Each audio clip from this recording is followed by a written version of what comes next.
Okay, hello everyone. Kumusta kayong lahat? Ang lecture natin ngayon, tutuloy lang natin yung Explaining Human Behavior series. This time, i-discuss ko yung behaviorism. Kung matatandaan ninyo, yung first lecture ko dito ay discuss how to explain human behavior gamit ang psychoanalytic way. So ngayon, behaviorism. I highly recommend panoorin nyo, yung lecture series ko, part 1, dito. Okay? Kasi marami akong mga sinabi doon, lalo na sa tamang pag-intindi ng psyche ng tao. Kasi before you explain human behaviors, kailangan intindihin muna natin kung ano yung pinapaliwanag natin dito. Yung behavior na sinasabi natin dito, may pinanggagalingan to. Saan nanggaling yung behaviors na pinapaliwanag natin in this lecture series? Doon sa psyche. Pero ang tanong, saan ba nanggaling yung psyche? Bilang isang psych major, dapat tama ang pananaw mo dyan. Kaya ka nga tinawag na psych major. Kaya nga nag-aaral ka ng psychology. Ang object of study mo dito is the psyche. So dapat alam mo saan galing yung psyche, at yan nanggaling yan sa Diyos. God made the psyche. Basis, Genesis 2:7, the book of origins. Then the Lord God formed man from the dust of the ground and breathed the breath of life into his nostrils, and the man became a living being. So nagkaroon lang ng thinking process, emotions, behavioral actions yung tao nung merong psyche na pumasok sa tao. In this passage, ito yung tinatawag nating breath of life. Diyan nanggaling yung word na spirit. Okay? So yung spirit pumasok sa katawan ng tao, doon lang nagkaroon ng psychological processes yung tao. Kaya kung hindi nangyari ang Genesis 2:7, wala tayong psychology na pinag-aaralan. So ganyan dapat ang pananaw mo kung saan nanggaling yung psyche na pinag-aaralan natin sa psychology. Kaya please lang, pakicorrect yung mga tao na nagsasabi that psychology is the same as the brain. Ganyan kasi sa society natin. Kapag nalaman ng mga kaibigan mo o ng tito mo o ng tita mo na psych major ka, akala nila ang galing-galing mo sa utak. Mali yun. Kasi ang pinaka-object ng study natin sa psychology, hindi yung utak. Although pinag-aaralan natin yung utak, kaya nga tayo may biopsychology. But psychology, in its original meaning of the word, it's not about the brain. We talk about the force or the psyche that makes the brain work. Magkaiba yan. Ang psyche non-physical, ang brain physical. Ang brain dumudugo, nagkakaroon ng tumor, kaya mong hawakan yan, kaya mong masilip yan sa MRI, pero ang psyche hindi. Kasi nga, espiritu yan eh. Kaya kung psych major ka, dapat naniniwala ka sa espiritu. Kasi in the first place, yan yung pinag-aaralan mo. Kung paninindigan mo na ang psychology tungkol sa brain, don't call yourself a psych major, don't study in psychology, rather, punta ka sa neurology. Yan. Kung ang paniniwala mo, lahat ng psychological experience can be explained by physical things like hormones, biochemical activities, neural activities, bagay sa'yo neurology. But in psychology, hindi ganun ang pananaw natin, no? Iba yung physical processes na involve yung brain, iba yung psychological processes na pinag-aaralan natin. After all, again, ang psychology tungkol sa psyche, the non-physical aspect of the person. So medyo napapalayo na tayo, so balik tayo sa topic. The main question I want to answer in this lecture series is, why do people behave the way they do? Gusto natin matuto ng iba't ibang mga ways in psychology kung paano natin ipaliwanag yung mga behaviors ng tao. And I will be sharing 6 ways in this lecture series. Ito yung pangalawa natin, behavioral explanation. Yung una, tandaan nyo, ang diniscuss ko doon, yung psychodynamic explanation, panoorin nyo na lang. So let's start. How do we explain human actions using behavioral explanation? Dalawang words ang tatandaan, rewards and punishments. Lahat ng behaviors natin na ginagawa, bakit ka mahilig sa computer? Bakit ka mahilig sa halo-halo?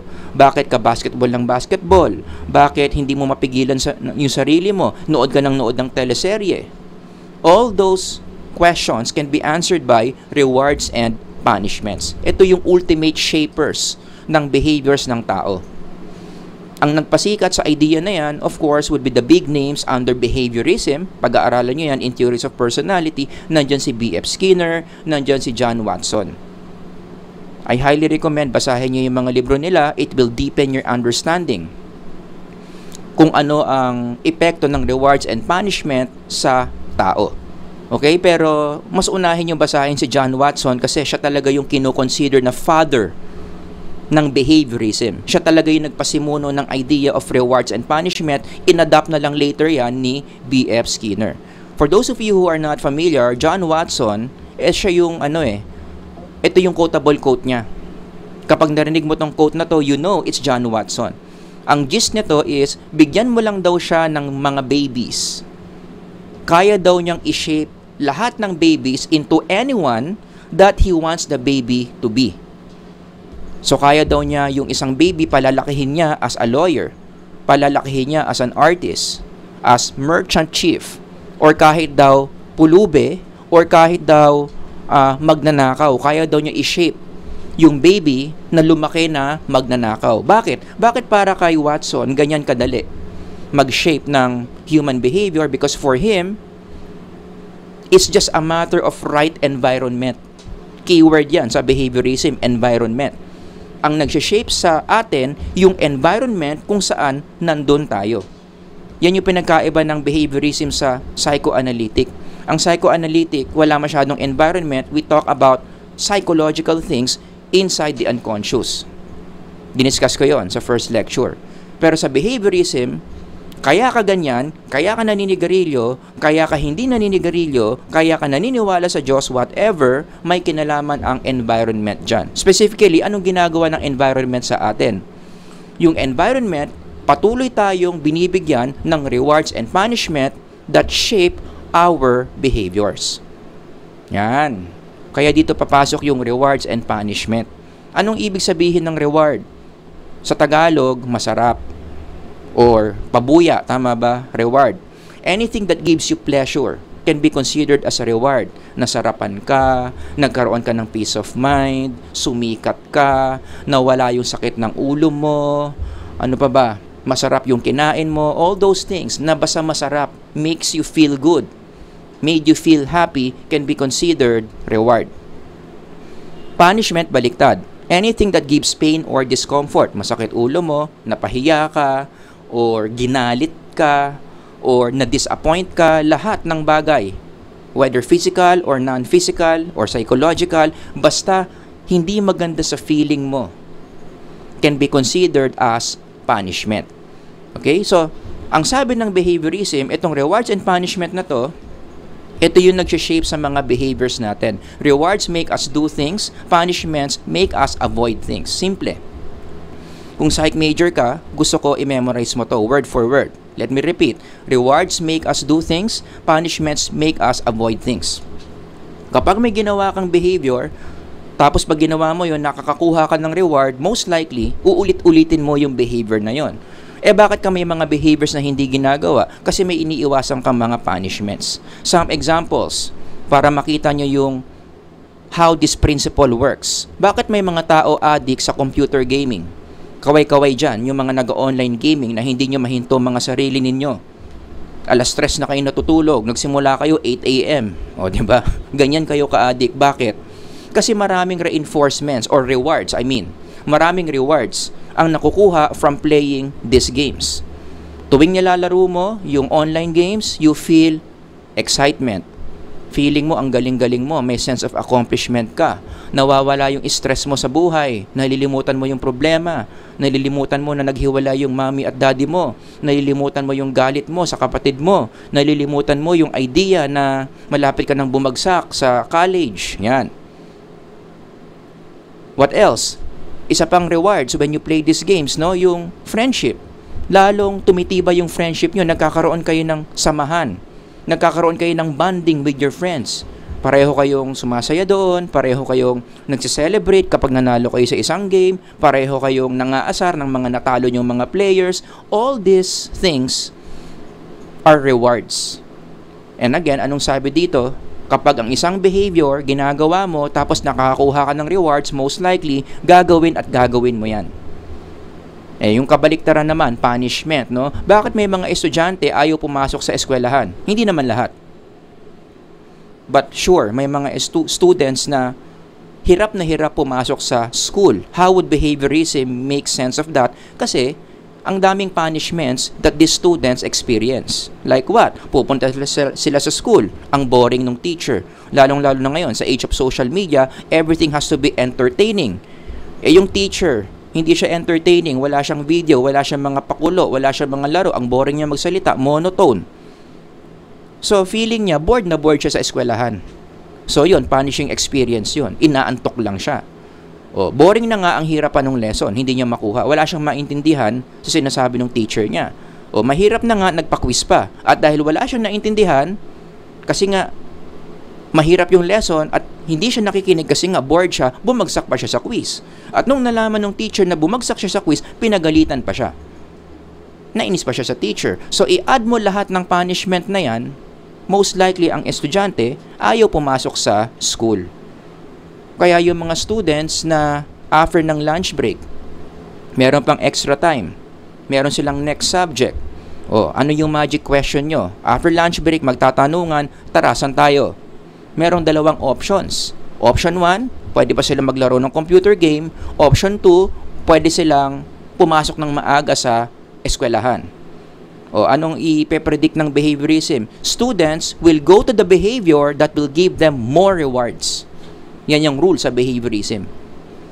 Obvious ba? Given this example, anong pipiliin ng mga students na yan? Most likely, maglalaro ng game yan. Hindi yan papasok sa eskwelahan. Hindi yan papasok ng maaga sa klase ni sir tapos magre-review na ng lesson. Hindi. Kasi wala masyadong rewards sa classroom ni sir eh. Anong gagawin? Doon tayo sa behavior na maraming rewards, mag-online game na lang tayo. Ngayon, pag online game nila, medyo napasarap yung paglalaro, hindi nila nakita na time na pala, nagsimula na yung klase, hindi na sila papasok sa eskwelahan. Late na rin naman tayo, wag na tayo pumasok. Ituloy-tuloy na natin yung paglalaro ng online game. Kasi mas masarap dito kumpara sa klase ng teacher nating boring. Diyan na ngayon yung origin ng cutting classes. Yun, kaya nagka-cut ng class. Okay? So, pwede ko rin palang i-rename tong lecture na to, no? The Psychology of Cutting Classes. Anyway, you get the point, no? Some other examples. Again, ulitin ko. Ito yung summary natin sa behaviorism. Napakasimpleng intindihin. Bakit ginagawa ng isang tao yung behaviors? Kasi nare-reinforce siya by doing this. Reinforce means ginawa niya yung behavior, may reward siyang nakuha. Bakit hindi niya ginagawa yung isang behavior? May iniiwasang punishment. Some other examples where this principle will work. Halimbawa, bakit may mga tao ang dami-daming bisyo? Hindi nila mahinto yung bisyo nila. Kasi yung bisyo nila, ang dami nilang rewards na nakukuha. Masarap sa feeling nila, ang pogi-pogi nila, pag naninigarilyo sila, kasama nila yung mga kapwa nilang mga smokers, so napapasarap ang kwentuhan habang nag-i-smoke sila. So all those rewards, nagko-combine yan para ipagpatuloy ng tao yung kanyang paninigarilyo. Kaya hindi niya mahinto-hinto yan. Kasi ang dami niyang rewards na nakukuha. On the other hand, bakit naman may mga tao desidido, naging successful sa paghinto sa paninigarilyo? Kasi meron siyang negative experience. Meron siyang punishing experience. Sa kakasigarilyo niya, tinubuan siya ng bukol sa baga, buti na lang, hindi cancer, pero inoperahan siya. Kinuha yung bukol. So natandaan niya yung sakit, natandaan niya yung gastos doon sa opera niya. Ano ba nag-cause? Ba't ka nagkabukol sa baga mo in the first place? Because of your vices. Kaya sa taong yan, hininto na niya yung bisyo. Tuwing makakita siya ng sigarilyo, ayaw na niya. Kasi alam niya, pag nanigarilyo siya, baka maulit na naman yung punishing experience niya, wag na lang. You see the difference? Bakit may isang taong patuloy na mag-smoke, may isang tao na hindi na mag-i-smoke? I-apply mo to sa sports. Kaway-kaway dyan, yung mga nagbabasketball, pati yung mga nakabasketball ko. Bakit ang isang player, buwakaw, sa English ball hog, ayaw mamigay ng bola, tira ng tira? Ano sagot ng behaviorism? Siguro kasi sa previous teams niya, lagi siyang nire-reinforce, lagi siyang nire-rewardan kapag tumitira siya. Diba? Sa perspective ng player, siguro in the past, tuwing tumitira siya, lagi siyang pinupuri ng mga tao. Lagi siyang pinapalakpakan. Siguro most of the time, pag tira siya ng tira, lagi siyang nananalo. Kaya yung hindi niya pagpasa ng bola, nare-reinforce. Balik na rin mo, bakit may isang player ayaw namang tumira? May mga ganyang player kahit wide open, hindi titira. Pero marunong naman, may skill naman, ipapasa niya. Bakit? Siguro in the past, tuwing tumitira siya ng basketball, pinapagalitan siguro siya ng coach. Or, in the past, tira siya ng basketball, lagi siyang natatalo. May mga punishing experiences siya sa pagtira ng bola. O kaya anong naging effect sa behavior niya, ayaw na niyang tumira. So, yun yung reason. Kung bakit kahit wide open siya, hindi niya ititira. Kasi shinape siya ng environment niya na huwag tumira ng basketball. O, di ba? Ganun lang kasimple yung pag-explain ng human behaviors using behavioral explanation. Bigyan ko lang kayo ng mga life applications, no? Para mas makita ninyo how practical behavioral explanation is. Application number 1, we can change undesirable behaviors through punishments. So, kapag merong tao, meron siyang ginagawa na ayaw mo, gusto mong ihinto niya, good news, may paraan, bigyan mo ng punishment. In fact, dyan nga papasok yung psychology of discipline. Ano ba ang essence ng disiplina? Meron tayong hinihinto na bad behavior. May ginagawa yung isang tao na ayaw natin kasi nakakasama sa kanya, gusto natin siyang tulungan na ihinto yun, bigyan natin ng disiplina. Kaya sa eskwelahan, kapag ang isang student na huli mong nag-cheat at ayaw mong ipagpatuloy niya yung pag-cheat kasi it's a dishonest behavior, baka mapahamak siya in the future pag tinuloy-tuloy niya yan. Sa school pa lang, binibigyan na kaagad natin ng serious punishments yung mga estudyante na napatunayan na nangongopya. So, nahuli ng teacher na yung estudyante, sinulat yung mga tamang sagot sa kamay niya. O, ano ang consequence kaagad niyan? Punishment kaagad. Ipadala sa office. Ano pa ba? Ipatawag yung parents. Or may ibang eskwelahan, class suspension. Hindi ka pwedeng pumasok ng 3 days. Bakit ginagawa yung mga behaviors na yon? Yung mga actions na yon? Para hindi niya ipagpatuloy yung pag-cheat. O ganun din sa mga nagdadrive dyan. Kaway-kaway yung mga nagdadrive dyan. Nagpark ka sa no parking. Paano mo iihinto yung ganyang pattern? Anong gagawin natin para yung tao magtanda na huwag magpa-park sa no parking? Bigyan mo ng disiplina. Kaya nilalagyan ng clamp yung kotse mo. Kasi yung taong may-ari ng kotse na naklamp, anong nangyari sa kanya? Nung nakita niya yung kotse na nag-clamp, syempre nainis siya. Tapos napahiya pa siya kasi pinagtitingin na siya ng mga tao habang tinitignan niya paano to tanggalin. Pumunta siya sa City Hall, pinagbayad siya ng fine para matanggal yan. 2,000 pesos pala yan. So lahat ng negative experience na yon, anong epekto sa driver? Magtatanda siya na kapag may no parking, hindi siya magpa-park. Diba? So, less likely siya ulit magpa-park sa isang space na no parking. Siyempre, sa society natin, ito yung ultimate expression ng discipline, yung pagkukulong, yung pagtanggal sa freedom ng tao. Bakit ginagawa ng state yan? Para magtanda yung mga tao na gumawa ng masama sa lipunan. Yung may mga violation sa batas. Para magtanda sila, na huwag na sila mag-violate in the future, bibigyan ng punishment, ikulong. Tanggalin yung freedom kasi masakit na punishment yan. Hindi mo na makikita yung family mo. Hindi ka na pwede lumabas ng bahay kung kailan mo gusto. Hindi ka na makapamasyal kasi nga nakakulong ka.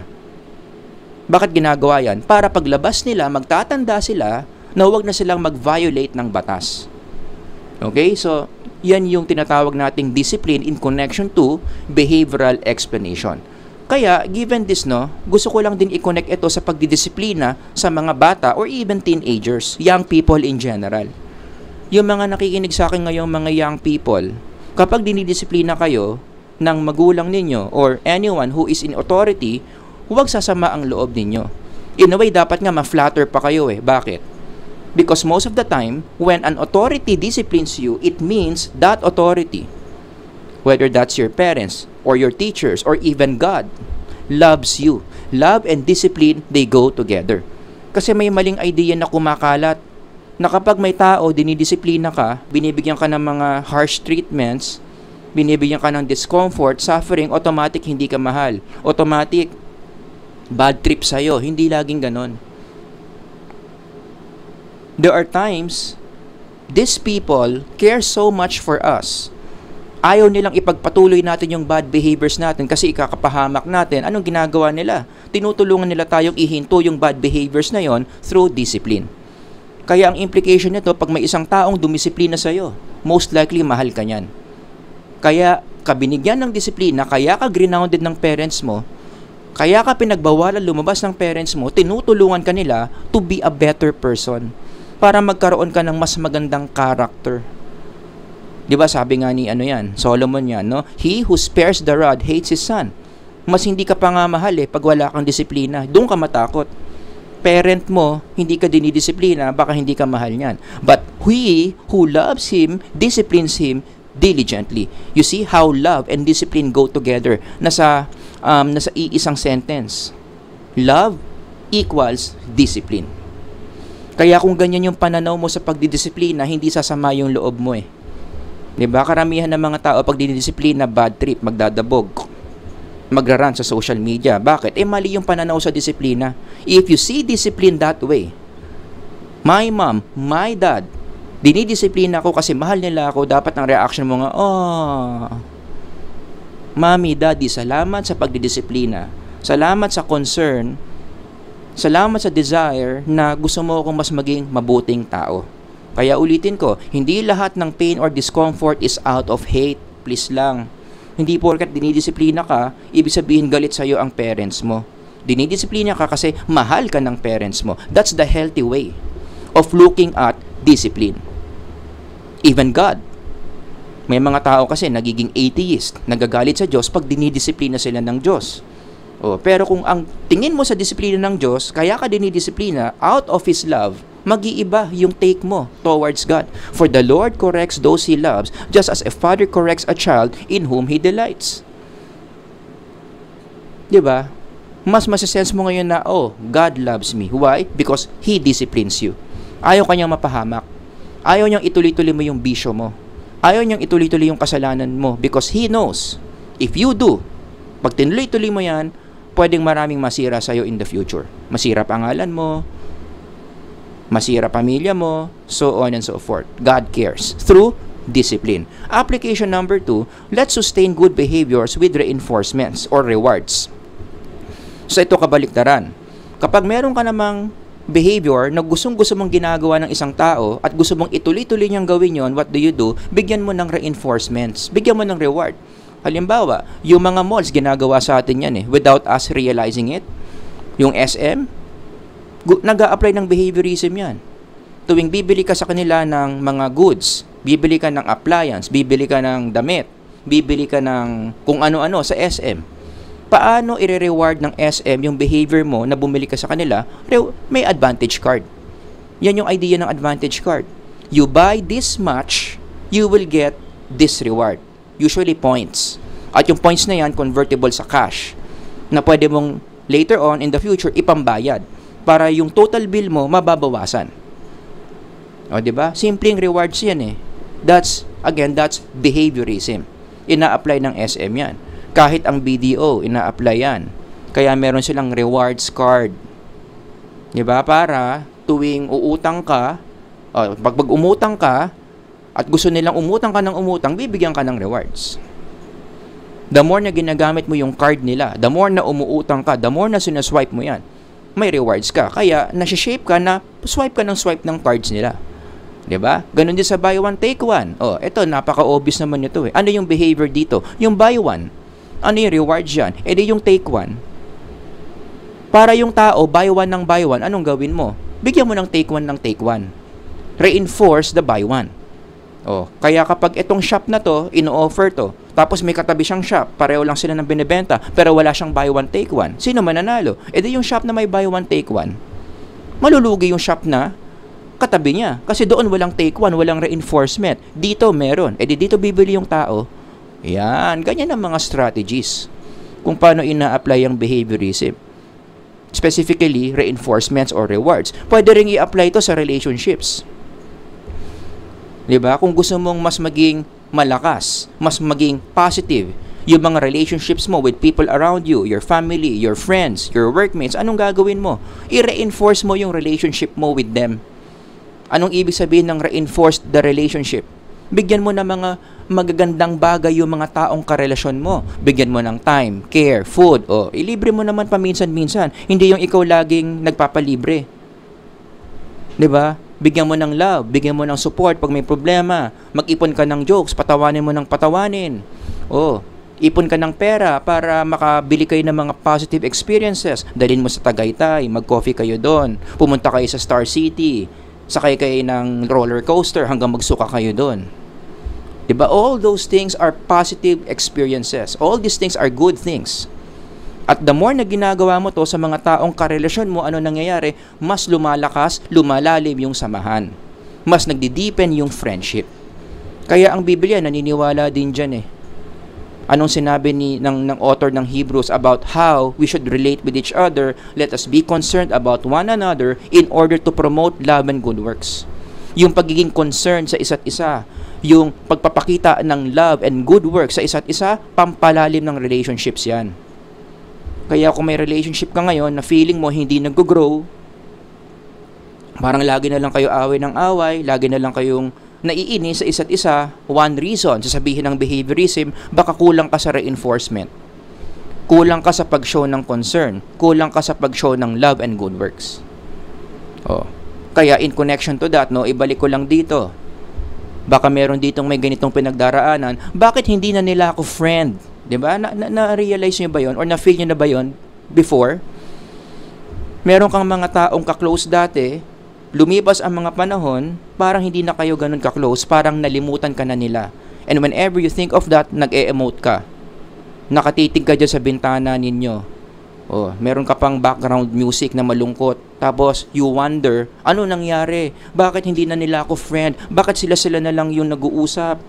Bakit parang etchapuera na lang ako? Alam nyo ba may sagot ng behaviorism dyan? What does behaviorism say? Bakit parang hindi ka na nila friend? Yung mga friends mo noon, parang hindi ka na nila friend ngayon. Ang sagot, kasi hindi mo na-reinforce. Lumayo ka kasi. Hininto mo kasi yung pagbibigay ng mga bagay na yan. You fail to reinforce your relationships. Ano nangyayari? Namatay yung relationship. Ganun kasi ang relationship, nino-nurture yan. May ginagawa ka para patuloy na mabuhay yung relationship. Wala, naging busy ka. Kasi naging artista ka na, naging model ka na, naging big time ka na. Ang dami mo ng branches sa business mo. Wala ka ng time, care, food, love, support, laughter, experiences with those friends. Yung ano nangyari? Di namatay yung relationship. Sila pa rin yung nag-uusap kasi sila yung nagbibigayan ng mga yan. Kaya ang application nito, wag mo silang sisihin. Kasi 'di ba may mga ganyan, no? Siya na nga yung hindi nag-reinforce, siya pa yung nagtatampo. Baka hindi nila kasalanan. Baka kasalanan mo. Anong kasalanan mo? Hindi mo na-reinforce yung relationship mo that you used to have. And last one, application number 3, we can create future good behaviors and prevent future bad behaviors through future rewards and punishment. Kasi yung applications 1 and 2 ko, binibigay yung rewards and punishment after the behavior. Pero ang rewards and punishment pwede ring future tense. Pwede mong ipakita sa mga tao yung future rewards that they would get or future punishment that they might get. Like for example, unahin natin yung future good behaviors. Dito ngayon papasok yung psychology of promises. Bakit tayo nangangako sa isang tao? Yung pangako, nilalagay mo yung rewards sa future. Promise ka sa'yo, pag ginawa mo tong behavior na to, ito yung makukuha mo, which is something good. Yun yung rewards, yun yung reinforcement. Pag nagsipag kayo, naabot nyo ang quota natin for this month, tataasan ko ang mga sweldo ninyo ng 500 pesos. Promise yun. Diba? Ginagamitan mo ng rewards pero hindi pa nila nakukuha. Something in the future pa lang. Right? Magkakaroon ka ng commission kapag nabenta mo tong condo unit na to. Kaya anong epekto niyan? Magsisipag siya na ibenta yung condo. Anong epekto sa mga tao dun sa number 1? Mas magsisipag sa opisina. Kapag inayos nyo yung mga trabaho nyo, meron kayong vacation leave. Kapag if you're dealing with kids, okay? Kapag ikaw hindi mo na sinasagot yung mga classmates mo, hindi ka na nakikipag-away, nagawa mo yan for 1 straight week, bibigyan kita ng favorite toy mo. Kaya ka nangangako. It's a behaviorism thing. Okay? So, pwede mong gawin yan. Ang rewards hindi naman kailangan laging immediate, pwedeng future tense. Pero ito lang pakiusap ko. If you are going to use this technique, please lang make sure that you fulfill your promise. Kasi ang mahirap dito, no, nag-promise ka, pag ginawa mo to, makukuha mo tong mga to, tapos hindi mo naman ginawa. Anong negative effect niyan sa psyche nung taong pinangakuan mo? Magkakaroon ngayon siya ng trust issues. Sa Tagalog, madadala na siya. So, sa buhay niya, tuwing may mga taong nangangako sa kanya, hindi na niya pinaniniwalaan. Kasi nga, meron na siyang trust issues. Feeling niya, lahat ng taong nangangako, bola lang. Kaya yung mga taong ganyan, ang hirap i-shape ng behaviors nila. Kasi wala silang tiwala sa mga tao in the first place. Which is not a good thing, ha? In psychology. Kasi, para makakuha tayo ng magandang well-being, we need to connect with others. Pero ano ang number one need? For us to connect with one another, trust muna. Tinanggal mo nga yung trust, sinira mo yung ability niya to trust. Nangako ka kasi na hindi mo tinupad. O, diba? Ikaw may kasalanan. Kung bakit lagpak yung relationships niya. Kaya please lang, pag nangako, gagawin. Tutuparin. At yung trust issues na yan, mas palakihin pa natin, no? Parang apoy, pwede pa yung mag-lead to certain relational issues tulad ng fear of intimacy. May mga tao, ayaw ng intimacy. Ayaw na ng idea ng love. At karamihan sa mga taong yan, galing sa matinding broken-heartedness. And you see the reason why. Kasi, bakit meron na silang fear of intimacy? Yung karelasyon nila noon, na sobrang intimate niya sa taong yon, ang daming pinangako sa kanya. Hindi kita iiwan, meron tayong future together, magkakaroon tayo ng magandang pamilya, ibibigay ko lahat ng gusto mo, ipapasyal kita sa Europe, sa Amerika, kahit saan mo gusto, umasa. Talagang todo asa siya, tuwang-tuwa, until, yun, nasira yung relationship, pinagpalit siya sa best friend niya, nadala. Diba? Nadala. So, tuwing merong bago siyang mamimit, nasisense niya na, ito na naman, may mga pinapangako na naman, ayaw na niya. Kinakat na kaagad niya. Diba? Yan yung yan yung origin. Bakit nagkakaroon ng fear of intimacy? May kinalaman ng behaviorism dyan. Punta tayo sa punishment. Ang punishment, pwede rin future tense. You can use punishment to prevent future bad behaviors. Diba? Kaya nga sinabi ko dito, or else. Gamit ka ng or else psychology. Para hindi niya gawin yung isang behavior na ayaw mong gawin niya, gamitan mo ng or else. Please lang wag mong gagawin tong behavior na to or else masususpindi ka. Magkakaroon ka ng penalty, baka mapahiya ka, baka matanggal ka sa trabaho. Yan, this is a very effective way para tumaas yung chance na hindi niya gagawin yung behavior na ayaw mong gawin niya. Huwag kang magsisinungaling or else. Huwag kang laging late or else. Huwag mo akong lolokohin or else. Nagigets nyo? I-apply nyo to sa batas trapiko. Nasaan yung or else sa batas trapiko? Yung pagbit ng red light. Bakit karamihan ng mga drivers, when they see the red light, they hit on the brake? Of course, other than it's the law, right? Other than yun yung tamang gawin. Nasaan ang behaviorism dito? You hit on the brakes kasi alam mo na kapag binit mo yung red light, may mga masamang bagay na pwede mangyari. Siyempre, pwede kang maka-aksidente. Diba? Makadisgrasya ka. Pwede kang hulihin. Titikitan ka, kukunin yung lisensya mo. May istorbo ka, pupunta ka pa sa City Hall para i-claim yung lisensya mong kinonfiscate. Ayaw mo nun. Kaya yung paa mo, nasa brake. Hindi mo na iniisip na, i-gas ko kaya kapag red. Kasi alam mo, kapag nag-gas ka at red, future punishments, baka meron dyang nakatago. Hulihin ako maistorbo pa ako, wag na lang, sumunod na lang tayo sa batas. At please lang, yung mga nagdadrive dyan, sumunod tayo sa batas. Okay? Red is red. Dapat ang tapak niyan brake. Green is go, ang tapak dyan gas. Yung yellow light, please lang, ipaliwanag ko ng mabilis. Ang yellow light, ang tinatapakan dyan ang tinatapakan dyan brake. Sa Pilipinas kasi pag yellow light, tinatapakan yung gas. Mali. Kapag tumapak kayo ng gas, tapos yellow light or else, nako, may mga punishments kayong makukuha dyan.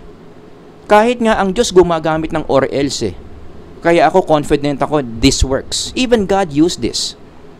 Specifically in Genesis, meron siyang behavior na ayaw niyang gawin ni Adam and Eve, to eat from the forbidden fruit. Ginamit ng Diyos yan. Nag-behaviorism si God dito. And the Lord God commanded to the man, you are free to eat from any tree in the garden, but you must not eat from the tree of the knowledge of good and evil. For when you eat from it, you will certainly die. Yan yung or else niya. Para hindi mag-disobey yung tao sa utos niya. Pero, meron akong insight dito.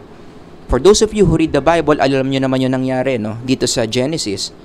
Although ang Diyos nagbigay ng or else, dahil tayo mga creatures, meron tayong free will, that's God's gift to us, free will, nagkamali ng expression ng free will yung tao, kinain pa rin yung prutas. Dinisobey pa rin ang Diyos kahit na meron siyang or else. So ano ang insight dito? Hindi guarantee na kapag meron kang or else na punishment, ibig sabihin, yung behavior na ayaw mong gawin, hindi na gagawin. Di ba? Minsan, binigyan mo na nga ng or else, ang gagawin ng mga tao, itetest pa nila kung seryoso ka ba sa or else mo. So ang gagawin nila, binigyan mo ng or else, may future punishment, pero iba-violate pa rin nila. Now, what do you do with those cases? Patunayan mo sa mga taong nag-violate na seryoso ka. Right? Hindi mo tinupad, ginawa mo yung behavior na ayaw kong gawin mo, sinabihan naman kita na kapag ginawa mo yan, meron kang punishment, kaya ang dapat mong gagawin is siguraduhin mo na kapag nag-violate sila ng or else na binigay mo, ipapunish mo. Kasi double black eye yan eh. Yung nag-violate na, tapos hindi mo binigay yung or else. Kasi nahiya ka, binigyan mo ng isa pang chance, dapat consistent ka. Don't do this or else. Dahil ginawa mo, therefore, I'll give you this punishment. Para magtatanda sila. Next time, irerespeto na nila yung or else mo. Kasi alam nila na, uy, seryoso to. Pag nag-violate tayo nito, talagang merong consequence. Maliwanag. Now, in closing, do I say that behaviorism works? In everyday life, ako naniniwala ako, yes. Bakit ako naniniwala na itong principle na to ng behaviorism is true? Because if you read the Bible, God also uses rewards and punishments. Paulit-ulit yan. All throughout the scriptures, ang isa sa mga teaching methodologies ng Diyos is to use rewards and punishments to shape people's behaviors. Like for instance, if you want a specific example, no, the way He treated the Israelites, kung paano niya sinishape yung character ng mga Israelites. Gumamit din siya ng rewards and punishments. In biblical language, ang tawag dyan, blessings and curses. May isang part sa Deuteronomy. Basahin nyo na lang. Sinabihan niya yung mga Israelites, if you fully obey on my commandments, if you fully obey my commandments, good things will happen. Yan, rewards yan. I-reinforce ng Diyos. On the other hand, kayo mga Israelites, when you disobey the things that I'm gonna say, ito yung mangyayari sa inyo, there will be different curses. Unfortunately, ang mga Israelites, dito maraming beses, ito ang binigay sa kanila. Kasi ito yung ginawa nila. Most of the time, they disobeyed God.